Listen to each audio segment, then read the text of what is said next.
Once upon a time in Shaolin, the untold story of Wu-Tang Clan's $1 million secret album, the devaluation of music, and America's new public enemy number one. The author is Cyrus B, because I don't know how to say his last name. Yeah, I'm not even gonna try because I'll butcher it as well. So So this is a first person telling from the perspective of the author, who is one of three main people involved in uh, getting the album Once Upon a Time in Shaolin sold privately to infamous pharma bro Martin Shkreli. So background on the author Cyrus, I don't know, it's kind of confusing. He does unique projects. That's how he described it. Somehow he got involved because he met uh, a guy affiliated with the Wu-Tang Clan who goes by the name of Silver Rings, also known as Tariq. They met, I think, in Marrakesh in Morocco yeah, randomly. And then eventually he got in touch with Riza too, who is I don't know if, I guess he's a founder. I don't know if he's a co-founder of the Wu-Tang Clan, but yeah, he's he's, like the pseudo head, the not official, but like one of the head Wu-Tang Clan members. yeah, he goes by the Abbot in the clan, kind of the Mhm. leader of the clan. Yes. So yeah, so you have Silver Rings, Riza, and Cyrus, and over a period of maybe like 10-ish years, they get this album together. So this is a cool story that starts from the beginning of Cyrus meeting uh, Silver Rings, and then it ends. I think it ends after, like, at the point where the feds seize the album. Yes. I'm not sure if that came after the book or not, but I think they yeah, seized it by the end of the book, but what happened after the seizure had not occurred yet. So there's like more events that have happened, but up to the book, like the FBI seized it and it was in storage or something, if my memory serves correctly. So yeah, you're right on yeah. the And money then there. since then, it's been purchased by a private buyer. I'm not Yes. sure who it is, but somebody owns it now. I did a little bit of research. I can't remember the name. I'm sure I could if I Googled it really quick. But it's a crypto-based nonprofit that starts like wants to preserve works of modern art or something. And so they used their pooled resources to purchase it, and now they have the rights to it. And they said they're going to explore ways to release or publicize or bring it to the world because right now there's just one song out to my knowledge that's been leaked. So Oh um, wow, okay. maybe we will hear it in the future. But yeah, like that's all just been hearsay. It's like when they bought it, they're like, yeah, we'll let it out into the world at some point if we can find a way to do it. It's not like any concrete plans to release it by any stretch of the imagination. So, but yeah, Yeah, so that, I mean, we'll probably have to jump around because what that reminded me of is when when this album was sold to Martin Shkreli, they included an 88-year clause.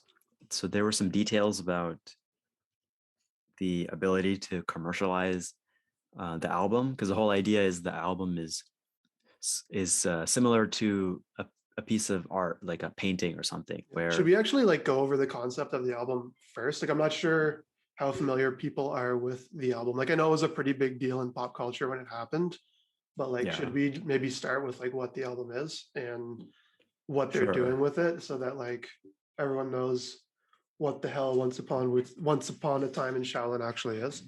Because it's a pretty crazy idea, to be honest. Yeah, I mean, yeah, I don't know if that was the focus of the book, but they did definitely mention it. So like my Yes, understanding yeah. is that it's an album that goes back to the classic Wu-Tang style of the early 90s with all the uh, remaining nine members, and maybe they threw in some you know something from ODB that wasn't released, or we don't know. But anyway, it's like a, I don't know if you'd call it a tribute, but it's like the greatest Wu-Tang music made in that style. Yeah, Is that how that's how you? they're marketing it, I suppose. Yeah, like I think they said in the book, I think it was Cher featured on it as well in one of the songs. Yes.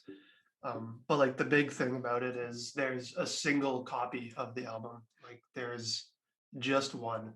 So it's like I think 30 something tracks, and they recorded them, but like rather than release them on a streaming platform or to CD stores or on SoundCloud to be downloaded, they made a single copy. And the lyric book is written on ancient papyrus with a leather cover, and it's in a silver engraved box with basically the works. And the idea is like it's a work of art, and the it's an exploration of the value of art and music's place in like the pantheon of artwork. And so for like a traditional piece of artwork, or in this day and age NFTs as well, um, people are paying millions of dollars, hundreds of thousands of dollars for these pieces of art. And you turn and you look at other pieces of art, like for instance, a song on Spotify, and people are paying nothing or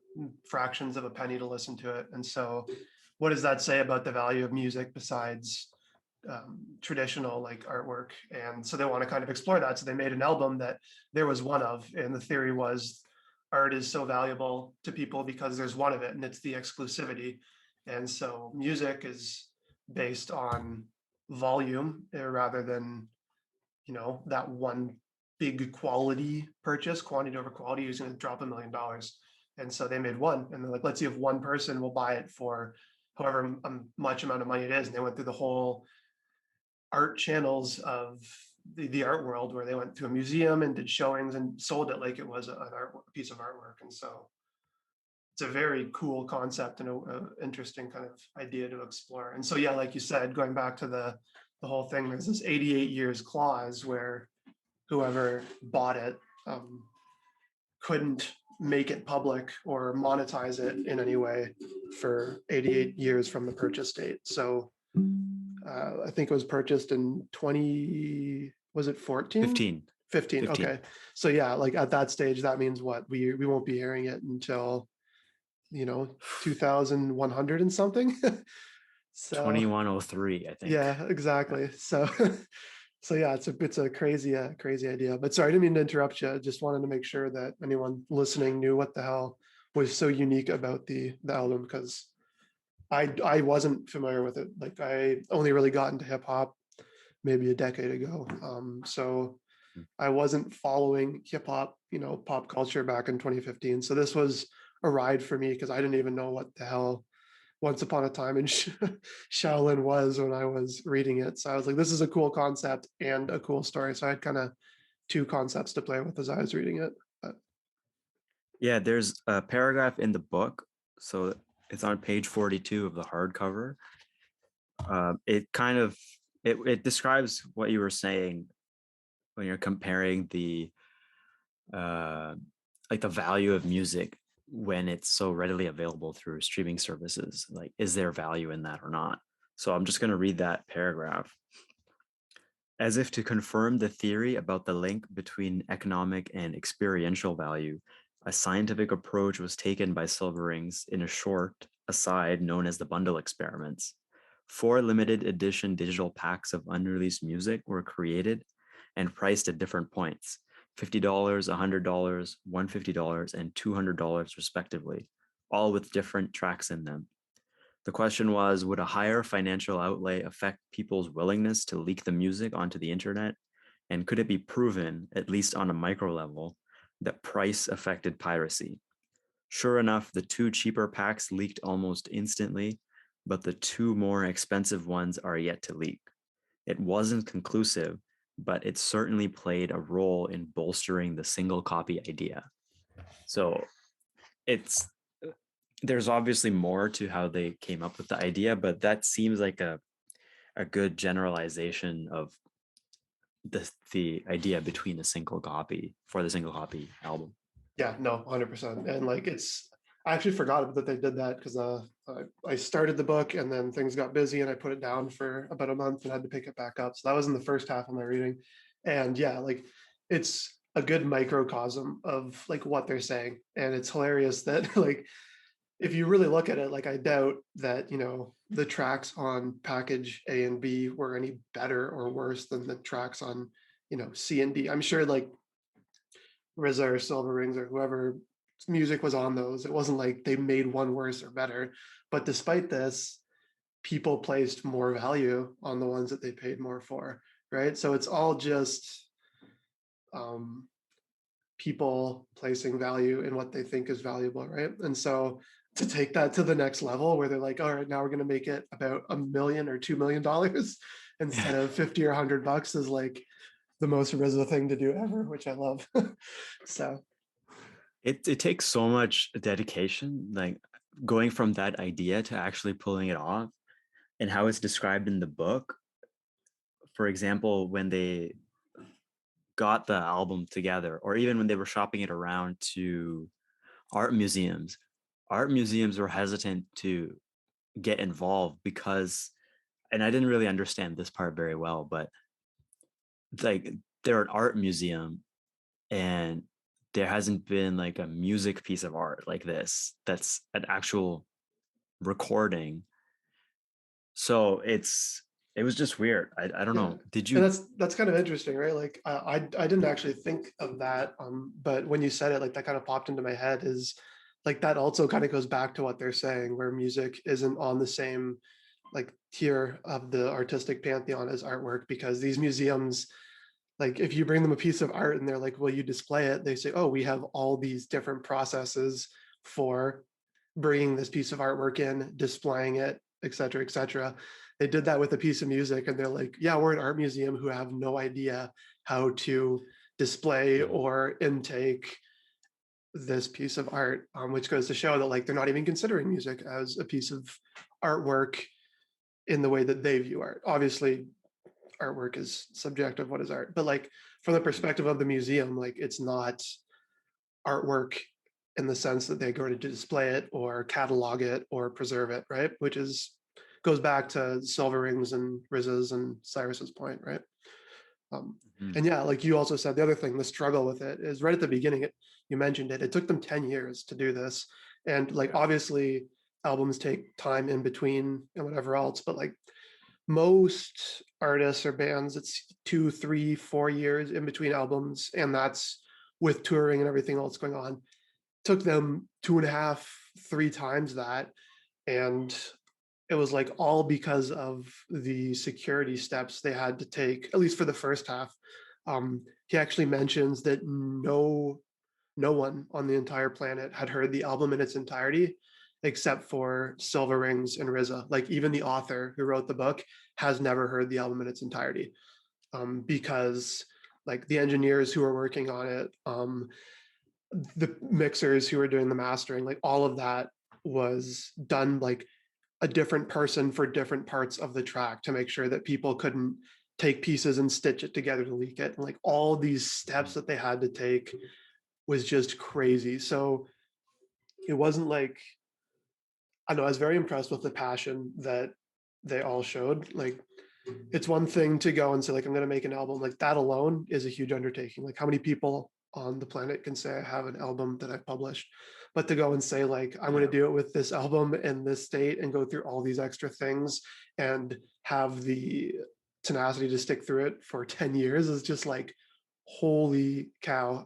And then like all the headaches and setbacks that he goes through, and yeah, it's quite the wild ride, I suppose, because like there's the thing, one of the blurbs on the back actually sums it up really good.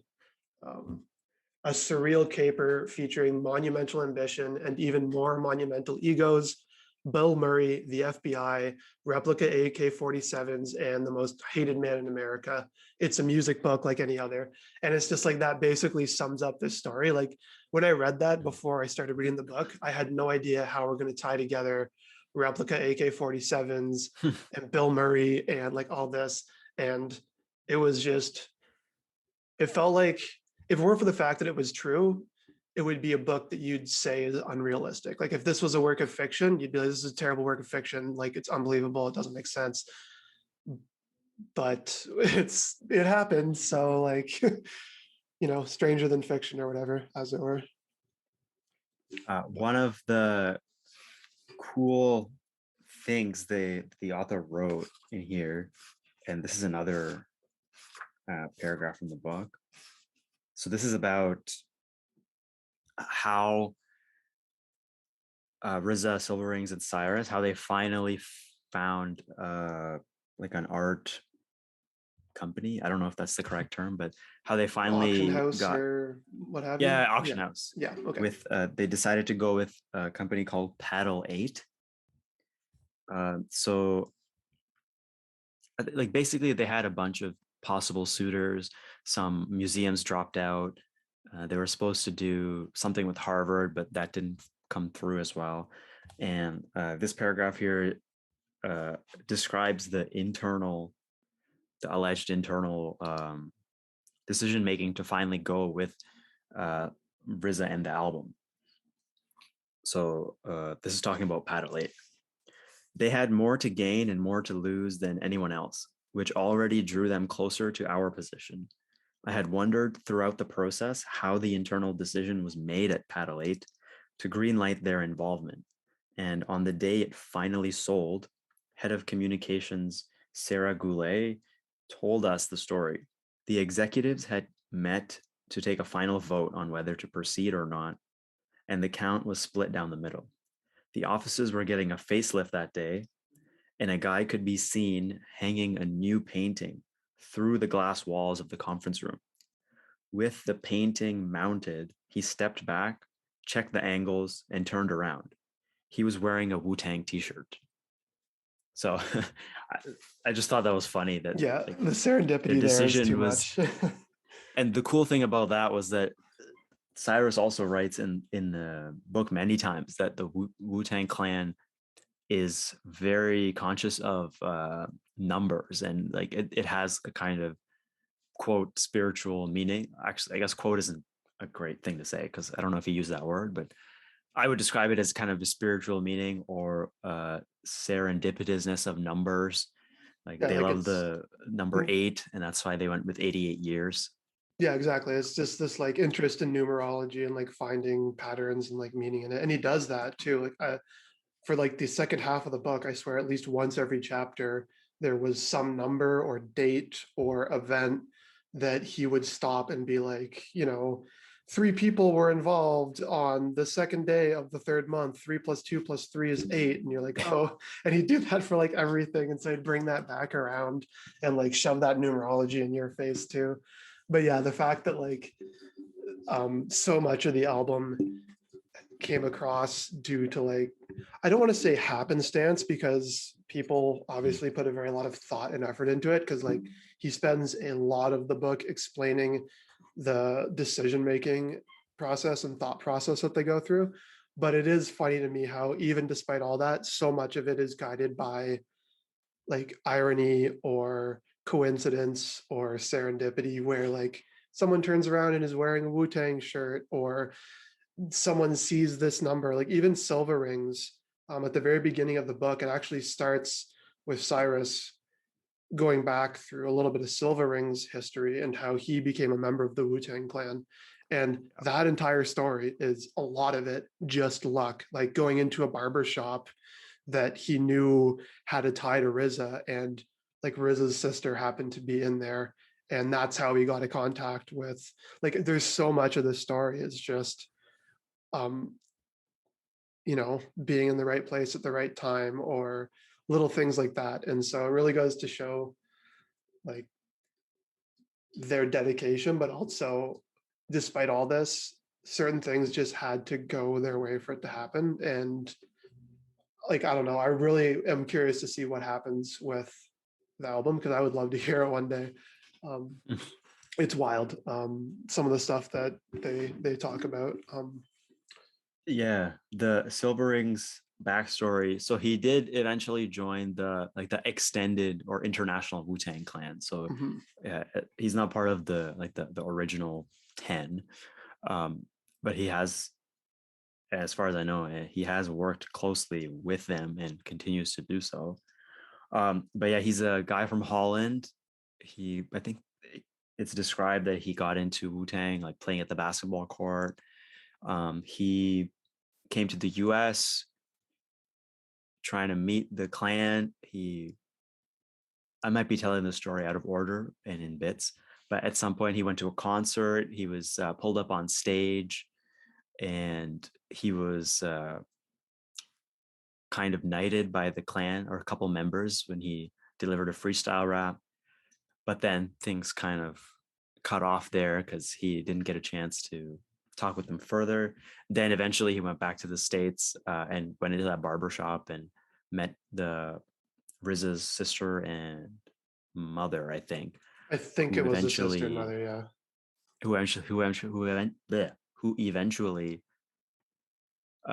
took him upstairs or something where the clan was meeting, and then he played one of his songs or something, and then that's how he kind of Yeah, met crazy. RZA, and RZA like took him under his wing and kind of taught him the ropes. Yeah, I mentored him a bit, and like it's crazy the Yeah. stories that he's describing because like you actually texted me when you were reading it, and like they bring him upstairs, and like Ghostface Killer's in jail at the time, and so Oh, yeah. they like get him on the phone, and they're playing like Silver Ring's demo to Ghostface Killer over the phone while he's in jail. Like, and he's like, "This shit slaps! Like, let's go!"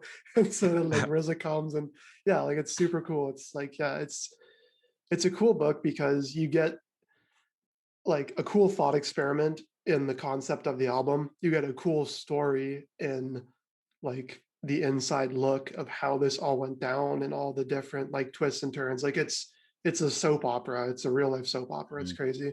And then you also get like a cool story in the sense of hearing like how Tariq, came to be where he was and how everything ended up shaking out. Like it's a super cool book because there's so many different stories in this one story, and it's a blast to read because of it. It's very engaging.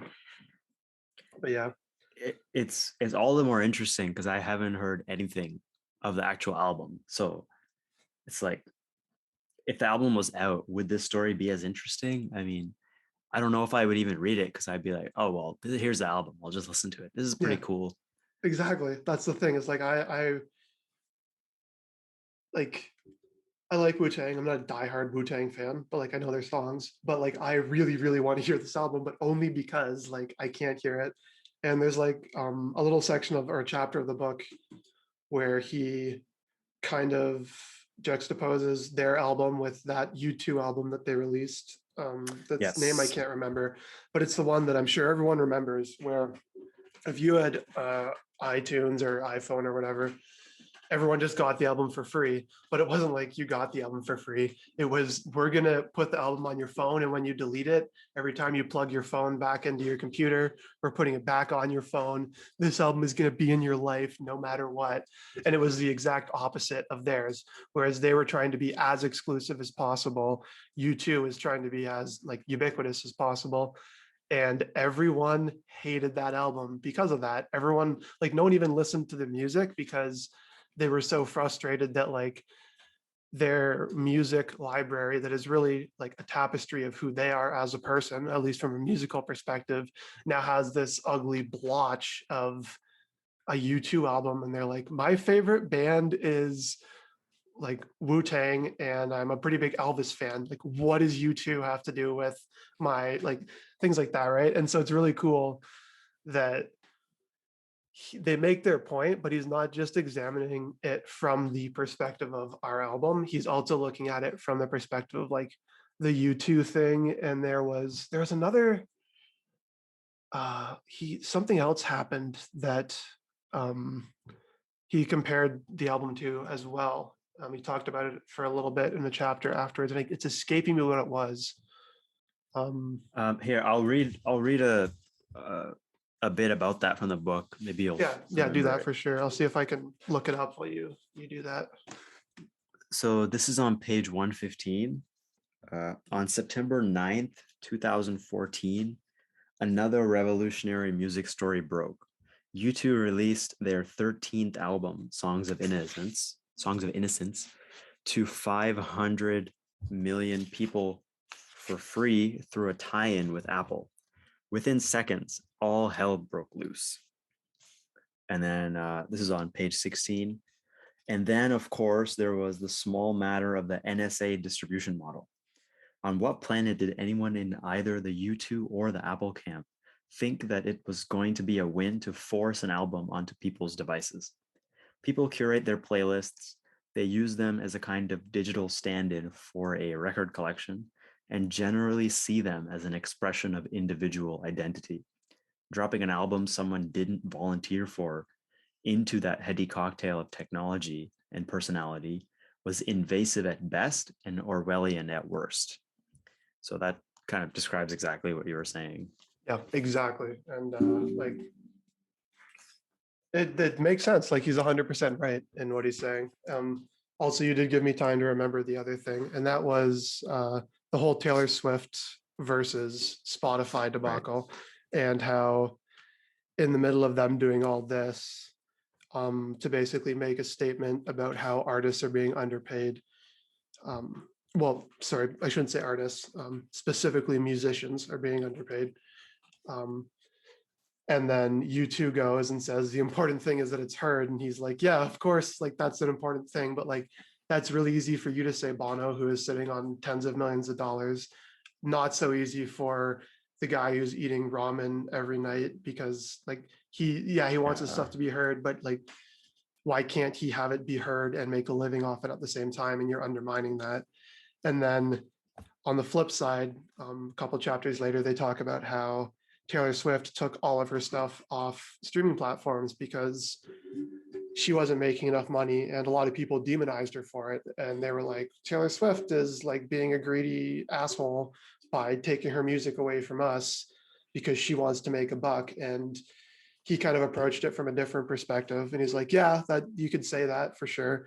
But what about the perspective of like she's making a stand for all these people who, if, Fred over here pulls his music from Spotify, what does Spotify care? But if Taylor Swift does, she is putting her weight and her clout behind all of these people who are suffering in silence because they can't, stand up for themselves. And so it's hilarious that like it's Wu-Tang and Taylor Swift versus Bono in the debate.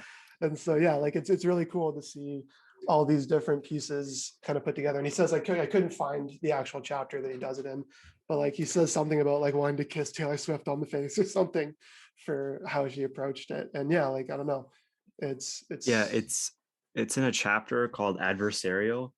So I'm just gonna read what he quotes. I think this is what Cyrus quoted Taylor Swift as saying on page 192. Music is art, and art is important and rare. Important, rare things are valuable. Valuable things should be paid for. It's my opinion that music should not be free, and my prediction is that individual artists and their labels will someday decide what an album's price point is.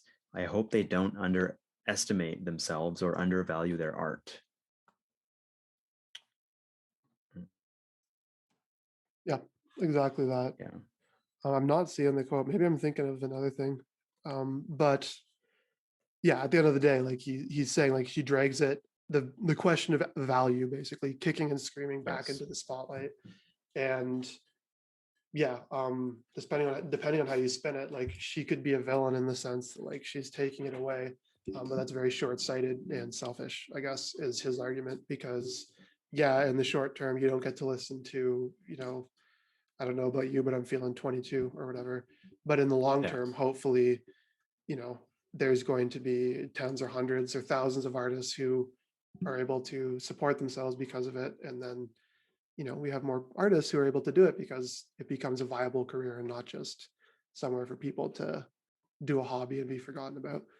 So yeah, it was a good stand that they made. I think this came up because Apple Music, I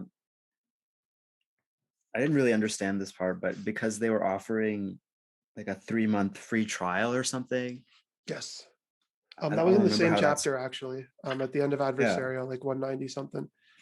Yeah, they were doing like, it was a free 3-month or 3 week or whatever. It was some time span, a trial, um, Mhm. where it was free, but rather than still paying the artists the royalties, they said, Yeah. oh, well, anyone who's listening in their 3 free month trial doesn't count as a listener for royalty purposes for the artists. And Oh so yeah, yeah. Okay.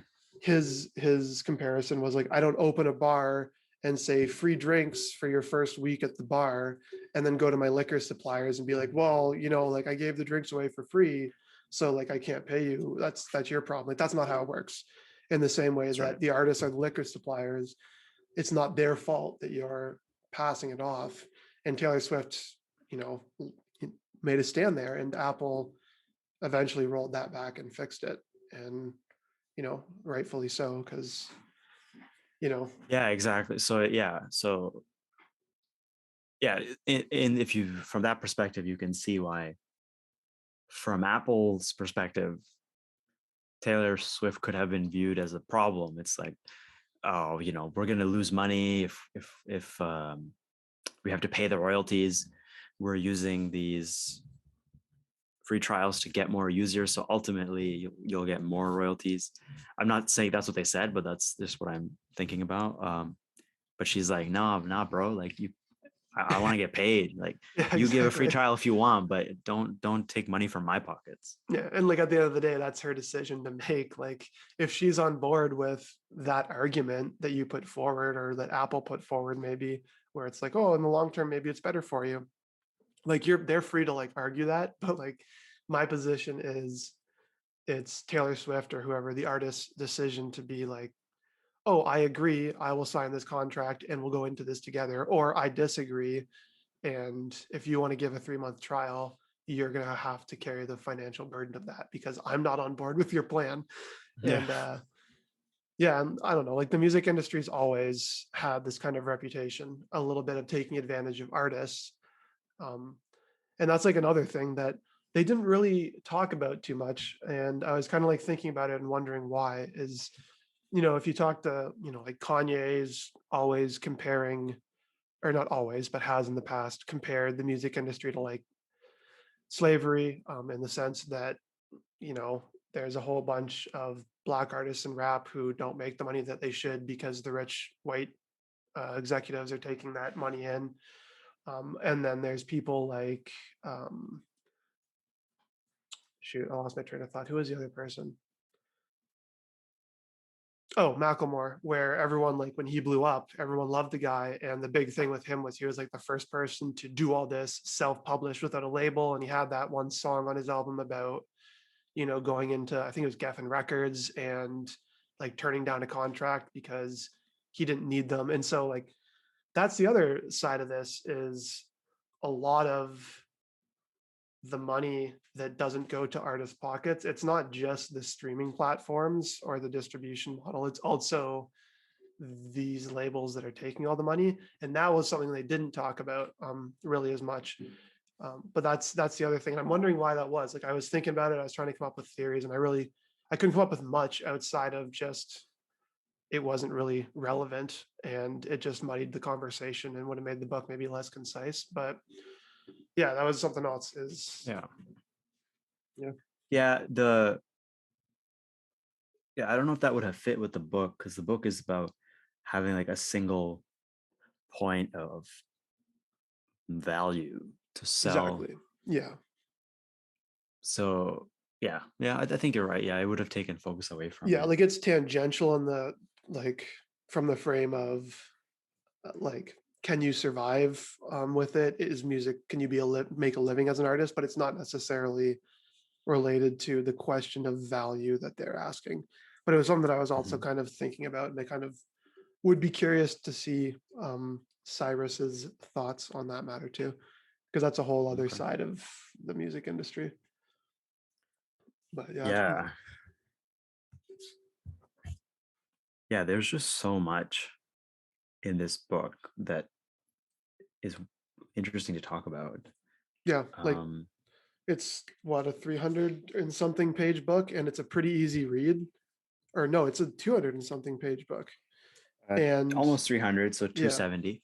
like it's not long, and it's not like it's the font's really small or anything like that. Like it's a pretty Mm. easy read, but despite that, it's so dense from like an idea perspective, or like just making you think, that like it's really like you could talk about it for hours because of how much is included in it, despite the fact that it's so short. Um, because yeah, like there's So also, sorry, go yeah, ahead. go.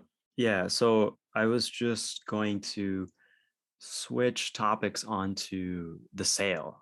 So ultimately, they ended up selling to Pharma Bro Martin Shkreli. And one key point the that Cyrus kept writing in the book many times was that he viewed Shkreli as someone who had a persona in the public, but was like a pretty chill guy or a cool guy, like a normal person in private. And ultimately, they decided to sell to him because he said something like, I just want to listen to the album, or something So like they that. wanted I to wanted to inspire inspire me. him. Yeah, exactly. Yeah.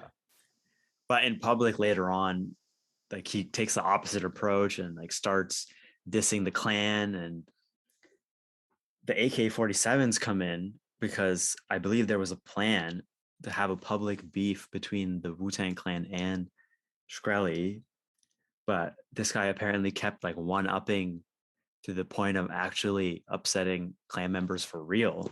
And somehow that devolved into getting arrested for something like fraud allegations from a previous company that he wasn't at. So that part is like a whole, it moves so fast. I was like, what is happening? I don't even understand. Yeah, like I said, that quote on the back had me very interested because it mentioned a replica AK-47s, and those don't come in until the last like 50 pages of the book. So I'm sitting there reading this, and like every page, I'm like, where's the AK-47s? Like, how does this tie in? Like, and the closer I get to the end of the book, I'm like, there's no way that they can somehow incorporate AK-47s in the last 30 pages, but they manage it because, like, yeah, it moves so fast. And yeah, like Cyrus's hypothesis, I guess, is that um, Martin Shkreli, or Shrekley, or whoever his I don't even know how to pronounce his last name.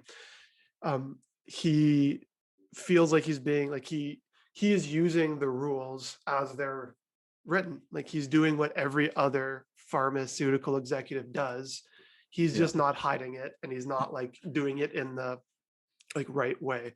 And so he's just in his mind holding up a mirror to society and saying like, look at, I'm doing it, but so is everyone else, and like maybe we should talk about it. And whether that was what he was doing or not, the media was like, oh, here's a face we can pin on the pharmaceutical industry, and now we can demonize this guy, and that's what happened. And so then he leaned into that because he felt like he was being unfairly attacked, and then he leaned into the victim trope and was like, yeah, I'm gonna jack up the price of Daraprim, and I'm gonna do this and that. And so yeah, he buys the album, and um, at first they don't say who the album was bought by. They just say like an anonymous buyer, whatever else. And then he being Martin gets drunk one night at a bar and mentions it to a couple girls, and then he says that's how it leaked. And the Wu-Tang clan's side of things don't necessarily believe it. They think he purposely leaked it, but it gets out that he sold it, or that he bought it, and that unlaunches a whole other thing because there's already this tension between the Wu-Tang clan and their fan base, where they're like, how could you make this album and keep it from us? Like, what a betrayal. And then to now find out that not only did they not provide them the album, but they sold it to like the quote unquote most hated man in America at the time. Mhm. Um, they just lost it and got very mad. And so he leaned into that and was like, yeah, I'm the bad guy. And he's like, oh yeah, like I'm not even going to listen to the album. And that was when RZA and everyone got really pissed off because they're like, we sold it to you because we thought we wanted it to inspire you. And that's what you said. And someone makes this joke tweet about a clause and this and that. And at the end of the day, they make up this plan to fake a beef between them and Martin, and then Wu Tang like has a heist to steal it back. And um, Martin takes it to the next level and goes on a podcast and starts like talking shit about RZA and going on a live stream with his friends and like replica AKs and like talking about how he's gonna like and basically starting a pseudo gang war and like that's whatever, neither here nor there. But from the context of where the Wu-Tang clan is coming from, like that isn't a joke. Like that is something that Yeah. they have to address. And they got lucky because they're like, how do we even deal with this? Like the like Reza and Soul Rings, like, how do we deal? Like we can't resolve this. And then the FBI kind of Deus Ex Machina their way in and we're like, oh, it's cool. You don't have to deal with it anymore. He's been arrested for wire fraud and seized the album. And so is a huge just like back and forth. And it's hilarious because I think between the after the point of sale to when he gets arrested, they have like 5 different plans that they work through, and each one gets Yeah. like foiled or they can't do because of it. So it's such a roller coaster ride in the last like 70 pages of the book because it's just a constant twist and turn of like what is happening. But yeah, it was super entertaining to read because of it. Yeah, there's a bit in the book where the Cyrus is talking about, selling this to someone so despised in the public perception. So he gives a perspective, his own perspective, Silvering's perspective, and also Riz's perspective. And RZA describes it pretty well according to him. So it says, this is on page 202. RZA saw it differently again. If you put a product in a shop window and someone buys it, neither the shop nor the creator of the product is tied in any way to the morality of the buyer. And anyway, if Martin had been making some bad decisions and was mired in negativity, then the album would open a portal of positivity and hopefully make him change direction. Maybe the most troubled guy in the world needed the album more than anyone. RZA really is like that. It's no persona. He genuinely believes in the positive power of Wu-Tang music and always views it through the third eye. And now this is his perspective, Cyrus. I, on the other hand, was focused on how it would play. Reality is the first victim of media hype, and how it was, in fact, seemed almost irrelevant to how it would be perceived. Jesus, had I become a fucking spin doctor? So it's like the complete opposite perspective. Yeah, and it's kind of interesting too because I almost wonder if that speaks a little bit to their backgrounds because like I totally see where Riz is coming from, but it's very different. Um, I don't think it's a fair comparison, I guess, because there's a difference between a shop like whatever, like Tim Hortons or whatever, or anything, any shop, doesn't matter. But if hundreds of people or tens of people come in every day and buy and leave, it's very different from like we are making this one product and we're going through a very specific process of auctioning it off. And there's going to be a number of people like essentially applying with their money to purchase this. And we're going to have a legal contract that we're going to custom write for each individual buyer because there's no legal framework for keeping music hidden away from people and stuff. And so you have a much closer interaction with the buyer. It's not just a transaction, it's a relationship. And so he's choosing to engage in a relationship with someone who is unequivocally a bad person. I'm sure there's tons of other bad people in the pharmaceutical industry, but like he's one of them. Like he's doing a bad thing, and they're choosing to get engaged with him. So like I think that RZA is maybe not entirely right there, but I also admire that despite the fact that I think he's wrong, he still had that perspective because like that I think is a more mature and generous perspective to see someone who has been painted entirely as bad by the media, by the public, by himself. Even Martin's like, yeah, I'm a bad guy. Like no one thinks he's good, not even himself. And Rizzo's still willing to look past that and be like, this music can inspire and change. And like he believes in art. And I'm not sure if maybe that comes from his past of, he has to struggle and make something of himself. And he's, I'm sure, been seen in a negative light by people who just see this black gangster rapper they don't see him as like a kind, generous soul who's going to view the most hated man in America in a positive light, or who's going to take the millions of dollars in proceeds and donate them to charity rather than keeping the $2 million sale money for himself. Like he's a very good person. So like maybe that's where he's coming from. Whereas like Cyrus has been hired to think of this in an objective sense. And so he's coming at it from, this is really easy to spin poorly. But yeah, like RZA's approach, like I very much was like, this is no, like you're wrong, RZA, but at the same time, like you're wrong because you're a better person than maybe me, I guess. And so it was a really cool perspective to have, RZA's position on display and then juxtaposed with Cyrus's. And he does it a lot too. He very like, there's a few points in the book where he'll be like, this is what Silver Rings thought, this is what I thought, this is what RZA thought. And like, here are the pros and cons of each, and here's what we went with. And like, those are some of my favorite parts of the book too. Um, there is a part where I think it was Samsung, but it might be Sony, but I'm pretty sure it was Samsung, approached them about doing this really cool idea where they have a touring art exhibit of the album. And so you could buy tickets, and it was like an art showing at a museum where you'd have Oh yeah. an artist setting up a display of 5 or 10 or whatever pieces of artwork. But instead of that, it would be a room that they set up where the acoustics are perfect. So like it was a sonic experience, and you could go in and people could listen to it. And he was like, oh, this is super cool, but here are the issues with it. And he explains like some of the problems he saw with it and some of the things that RZA saw and why they wanted to do it and why they didn't. And it's really cool because like he explains there's security concerns, and like, how do we do it? Do we do it touring? Because if we do it touring, then like, is that really any different than a concert? It's just a concert that's not live and that you can't buy the CD Mhm. from afterwards. So then what? Do we do it all at once? What are the security logistics of having a museum in New York and Tokyo and London and Los Angeles all have a showing at the same time in different time zones and prevent Yeah. any of the leaking? Like, and so it just wasn't feasible. And so they were so dedicated to their statement that they didn't do it. And that was the kind of final decision. They said, well, fine, as cool as this is, we're not going to do that. And yeah, it was a super cool glimpse into some of the stuff behind the scenes.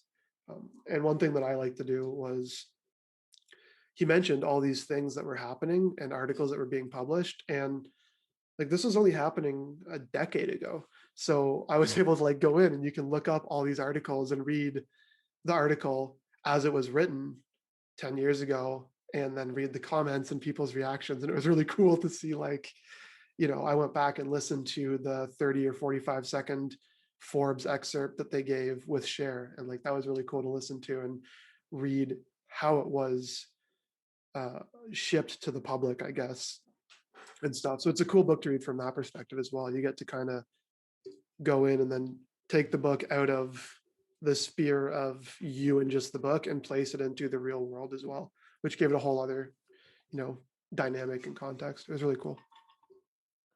Going back to the sale, I, I mean, I have a different view of it. So paintings that are still valuable now, but hundreds of years old, have changed hands in some cases many times. You buy and sell because the painting has some value, and how it acquired that value at this point is irrelevant. We just know, like for example, the Mona Lisa, classic example, is worth a lot. Like whoever has the original you had to pay a lot for it, Yep. and you might have to pay more. You might earn more when you sell it. So from that perspective, if you assume that this album will be sold and resold, the question that comes to my mind is, does it really matter who buys it first? Um, like that's strictly from a financial perspective. Yeah, that's a good But point. yeah, Like I didn't even consider that. Is like, yeah, does it really matter if he bought it if he can just then sell it to the next person because he has the rights? Like, yeah, that's a very good point. I hadn't considered that. And yeah, like, the first person to buy it really doesn't have any negative or positive connotation. And like, I think that it's more the public perception and the fact, like, I don't think it would yeah. be an issue if it weren't for the fact that people, like, the status quo is that you release the album to the public. And Mm. so they are breaking from the status quo. And their justification for breaking it from the status quo is to sell it to Martin Shkreli or whatever his name is. And like, they're entirely within their rights to do it. And I don't even necessarily think they were wrong to sell it to him.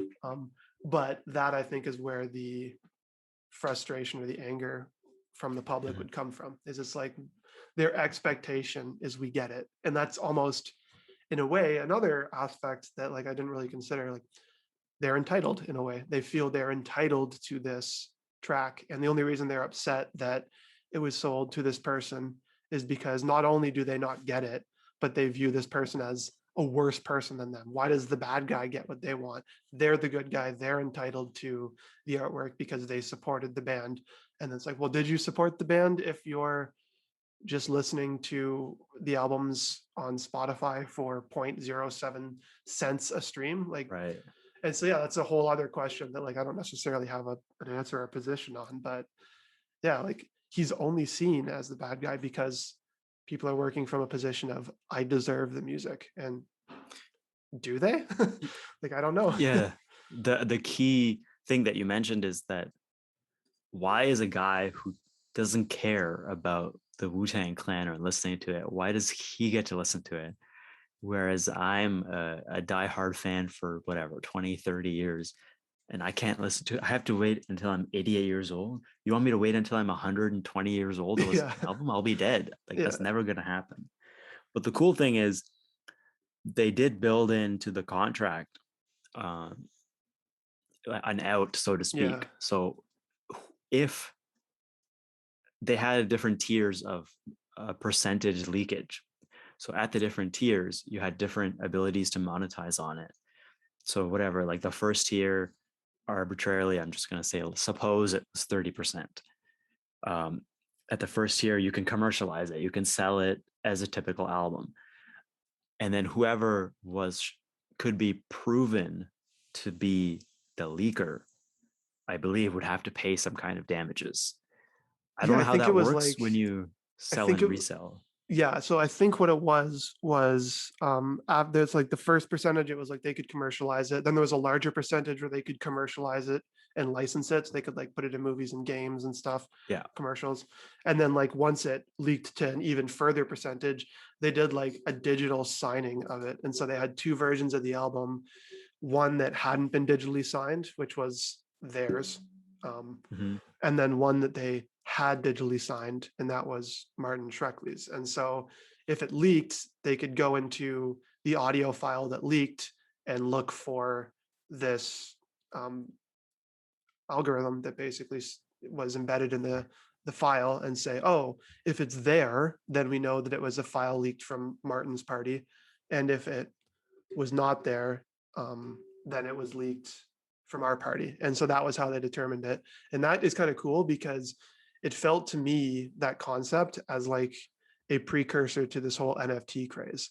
And then NFTs are a whole other dynamic to this question is now we have artwork that is easily reproducible and has like previously for like artwork, like traditional artwork, like the Mona Lisa versus a JPEG of the Mona Lisa, the value was I have a picture in physical space of the Mona Lisa that was hand painted by, I'm going to embarrass myself here. I'm pretty sure it was Leonardo da Vinci.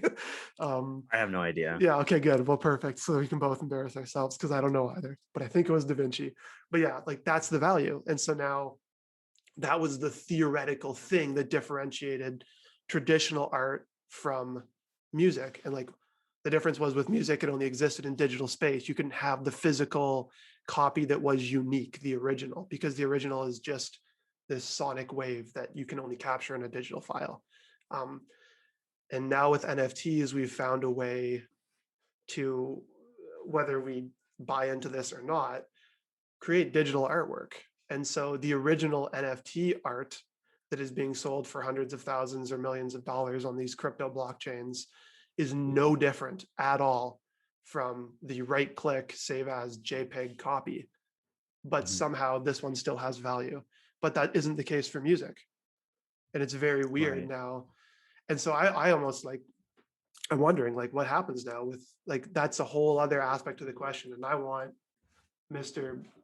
Bozorgmehr, Cyrus over here, to write a sequel where he talks about NFTs in this frame because like I really want to know like some of his thoughts on it, because it's a super weird dynamic where we have art that exists in the exact same way as music now, where it only exists in the digital space, and the value is solely on the entry in the blockchain and the proof that I'm the owner. And so they've now done this with, like, I want RZA to make another album and sell it as an NFT, and I want to see what happens. And I almost wonder if someone's done that. Like, there's got to be an artist who has sold an album as an NFT, and I want to know when the first like superstar does that, because I imagine there's going to be a big story around it when Taylor Swift or Kanye or Beyonce drops an album as an NFT and it doesn't get listened to by anyone, supposedly. Or maybe it does get listened to by everyone, but someone still owns the NFT of the album, so they technically have ownership, and like how that plays out in the public field. And there's so much that, like, I don't know. I really want to see how So that shakes a, out. a couple of things in the book, they did describe digital watermarking, but ultimately that idea was shot down and they didn't Oh, they go through didn't with use that. it. Oh, maybe, okay, I was misremembering. Interesting. Yeah. So if you're interested, that's at the end of page 186 and then the start of page 187. Um, so the idea for shooting it down was that uh, so this is just a small excerpt. So it said the algorithm might be secure now, but what about in a year, in 3 years, in 5 years? We will be betting tomorrow's lawsuit on today's technology. So, So the you blockchain could didn't hack. exist. So anyway, that's a very simplification of Yeah. that. But that was the first thing I wanted to say. The second thing I thought when I was reading this book was this sounds like the NFT before NFTs, That's which is what exactly you're what it is. describing. Exactly. Yeah. And that's like even what you said there, like they didn't go with it because the technology wasn't there yet, or at least they weren't aware of it or they weren't confident in it to have a digital Right. watermarking technology that you could trust to be non-fungible in every way, shape, and form. And like, I'm curious now if they would have just sold this as an NFT with a physical counterpart, because I think that that would have solved a lot of their problems. But sorry, I didn't mean to interrupt you. Continue with your thought Yeah, there. no worries. Because that begs the question, like, how would they sell it today? Because the technology would be there. So that would work on the digital side, but they did have included with this a physical silver case and a physical 174-page papyrus Yeah, lyric yeah, book, which is amazing. yeah. I would Uh, love to see that for sure. And there's like the CD covers were like made from silver, and there's two, I think two CDs in there as well. So like there was mhm. a physical counterpart to it. So yeah, like how do you So, marry those two? and one note on NFTs, I don't know much about it, but I heard Gary V, he's a popular YouTuber, talk about it in a video somewhere. Yes, yeah, So he was describing that, once you create an NFT, you can choose how many, like the owner will be the original owner, but you can choose like, I will allow 20 copies of this to be uh, sold or co-owned or something like that. And if you sell it as a owner of those 20 copies, you have the right to sell it, but you're gonna have to owe me 20% of those sales. yep, yeah, So that way, actually, that remind okay, that reminds me of a little story in the book. I think Tariq or Cyrus met a musician who what he did was he didn't create a single album. He created limited copies of their album, and then instead of selling it, his idea was, I'm just gonna trade these with other people for something of value, yeah, like a barter which is system. yeah, which is kind of like digitally how NFTs would work today. You have the original, the master copy, and like if you make 20 copies of it available for sale, people can exchange hands and keep selling it. All the while the original owner makes whatever, like 20%, 5% on every sale.